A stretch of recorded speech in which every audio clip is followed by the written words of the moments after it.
I never really planned on becoming a chiropractor in the first place. In fact, I almost chose a completely different career within the medical field. In this video, I'm going to walk you through how I was first introduced to chiropractic, why I chose chiropractic over those other fields, and a little bit about my life story.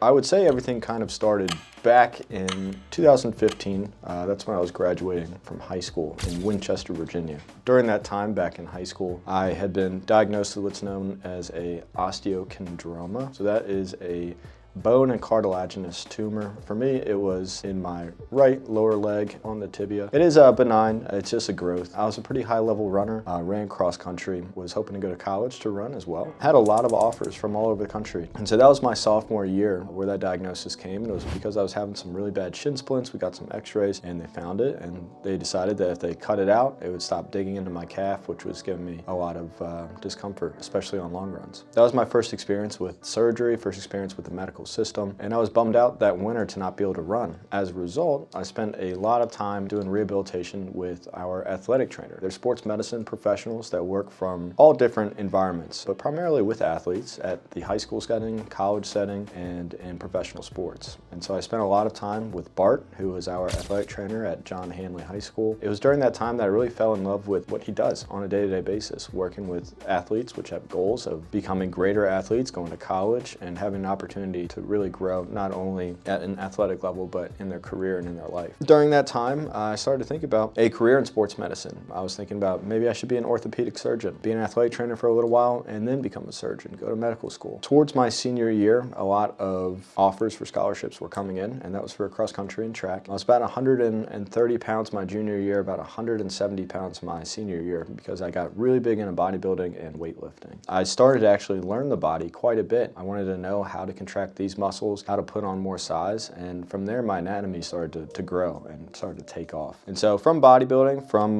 the time I spent with the athletic trainer, I knew I wanted to do something in the sports medicine field. Growing up, we didn't have a ton of money. Opportunities to go and visit schools wasn't really a thing. The only school I went and visited was Virginia Military Institute. A lot of my family had dealt with prior drug addiction. I had friends who suffered from drug addiction, several friends who committed suicide from drug addiction. And so I was still in the beginning phases of what did drugs look like in my life as far as medicinal purposes, because these were all opioids that were impacting my life and those around me from a family point of view. Skip forward a little bit, I decided that I didn't want to run anymore, and it was because I was dealing with really bad body dysmorphia, meaning that I would look at myself in the mirror and I would see something different than what other people saw. Even though I was 170 pounds, really jacked, had a lot of muscles, was really strong, had great numbers in the gym, I really didn't see myself as anything other than skin and bone, very, very skinny. As a result, I turned down every offer that came through. And I remember getting letters in the mail and just immediately throwing them away from different colleges. Then I decided that I wanted to go into the military. I wanted to be a combat medic, but because I had the opportunity to be one of the first college students in my family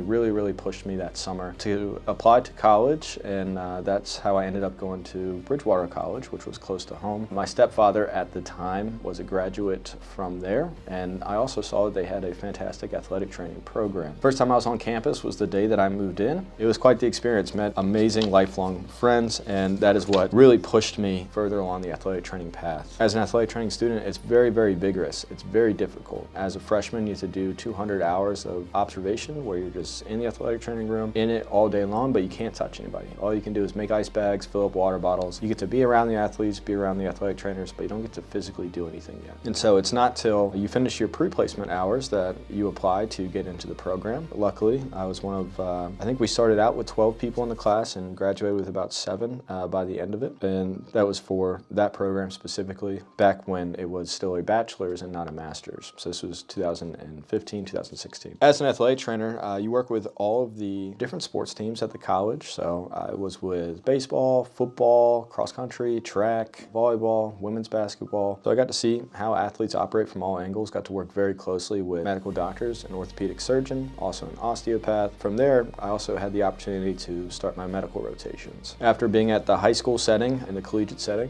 I went over to a physical therapy setting. Spent a semester as a physical therapy athletic training student. Got to find out what life as a physical therapist was like, and while I enjoyed it and found that it was very rewarding, I didn't see it as something that I really wanted to do. Next, I did my surgical rotation with an ear, nose, and throat surgeon, and I found that to be the most interesting. Just from talking to the surgeons, finding out exactly what they do on a day-to-day basis, how difficult medical school is, but also being able to see just how complex and how nitty-gritty their work was and how detailed you had to be. And so to me, that was an awesome challenge. So I spent a lot of time in their clinic and then eventually went to the hospital setting. After doing rounds with doctors, started to see the same thing that I thought about when I was a little kid, and that was this opioid crisis that at that time was pretty big. And so following a surgical rotation with one of the doctors there, I asked him what he thought about the opioid crisis, and he said, it is what it is, there's really not much we can do. You know, insurance companies, blah, blah, blah. So we make money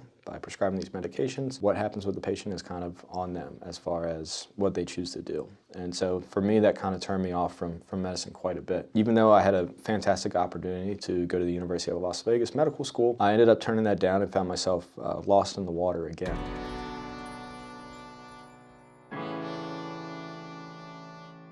Then two really cool things happened. I got to meet Dr. Bennett Omalu. If you've ever seen the NFL film Concussion about the African doctor who discovered what's known as CTE, or chronic traumatic encephalopathy, I got to listen and speak with him, and that was really, really amazing and rewarding. And hearing about all the things that he had to do as a doctor to combat the medical system and the corruption that was going on because of professional sports and medicine, and those two tying together, fighting against his goal of helping people with brain health. And then lastly, every Monday night during this program, we have doctors that come and speak. And on two different occasions, we had a chiropractor come. And I remember being adamantly against chiropractic because all my medical doctors that I had spoken to had said, chiropractic is bad, chiropractic is this, chiropractic is that. And so I really drilled the chiropractor with all these questions like, well, I've been taught this, I've been taught that. That doesn't make sense. How is the body self-healing and self-regulating? Don't you need medicine for everything? He really just talked about how amazing the human body was and how we can heal and adapt, and how this whole pain crisis that we've been in pretty much since the 1950s, 1960s, 1970s is something new for mankind,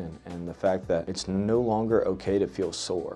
It's no longer okay to be in pain. These were all normal things for thousands of years for people, and while it may sound crude or weird, what we've done is we've lowered our tolerance to stress and lowered our tolerance to pain, and so we rely less on our bodies and more on these synthetic drugs, hormones, and etc. And so what he said kind of stuck with me. I really valued it. I went and spoke with a counselor about what he had told me, and he asked me to consider doing chiropractic. Later that year, I took a food politics course, found out about what goes on in our food and how terrible ultra-processed foods are, talked to a public health doctor, really dove in before I made the decision to apply to Palmer College of Chiropractic.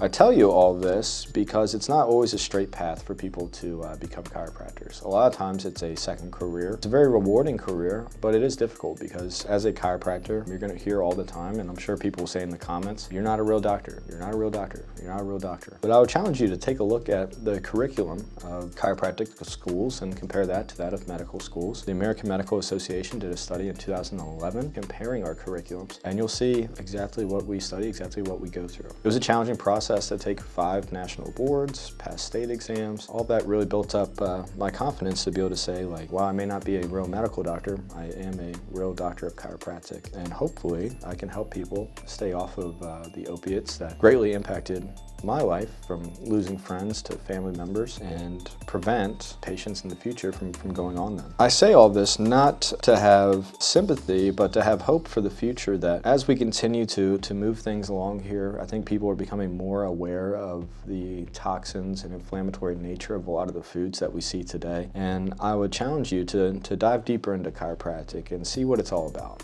and find out how the body really is this amazing healing machine that has its own innate intelligence. And it'll make sense if you watch more videos why I do what I do and why I love what I do. Thank you guys so much for listening to my story of why I became a chiropractor. There's a lot more detail in there, but didn't want the video to be too long. Thank you so much, and hope you guys have a great rest of your day.